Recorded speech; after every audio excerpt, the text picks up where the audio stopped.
দেশটা আমার একার নয়, দেশটা কিন্তু সবার।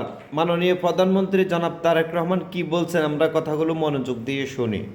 দেখুন, আজকে ছুটির দিন, আমারও ইচ্ছা করে যে স্বাভাবিক আমার পরিবারের সাথে একটু সময় দিই। গতকাল শুক্রবার ছিল, গতকালকেও রাত্রি 12:30 আমি বাসায় ফিরেছি বিভিন্ন কর্মসূচি সেরে।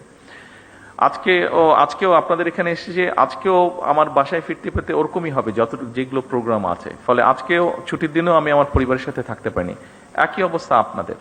কিন্তু যে কথাটি আমি বলতে চাচ্ছি, দেশটি তো আমাদের সবার, দেশটি আমাদের সবার। আমরা সকলে মিলে যদি চেষ্টা করি একটু একটু করে, আমি বলছি না যে আপনারা সবাই একজনই সব করে ফেলবেন, কিন্তু সবাই যদি একটু একটু করে আমরা করি, আসুন সকলে একটু তো মিলে পরিবর্তন নিশ্চয়ই ঐক্যবদ্ধভাবে হবে। দেশটা কেন হবে গড়ি। না? অবশ্যই হতে হবে। প্রত্যেকটি কাজে আসলে এমনই। এই যে মিশা ভাই যে অভিনয় করে, মিশা ভাই আমি তো মনে হয় সবচেয়ে ওভার অ্যাক্টিং করে মিশা ভাই। গলায় ধরার কথা এত দূর ধরে সাইপে আমার এক ছবিতে আমার গলা সাইপে ধরছে, আর একটু হলে আমি মরিয়াই যেতাম। স্বপন চৌধুরী ছবির দিনাজপুরের শুটিং, কথা ছিল মিশা সদাগর আমার গলা সাইপা ধরবে, সে এমন জোরে ধরছে আমি শর্ট সাইডে দিছি। ছাড়েন মিয়া, ফাইজলামি করেন, আপনার জোরে ধরলেন কেন? ফিল্ম বলতে ওভার অ্যাক্টিং।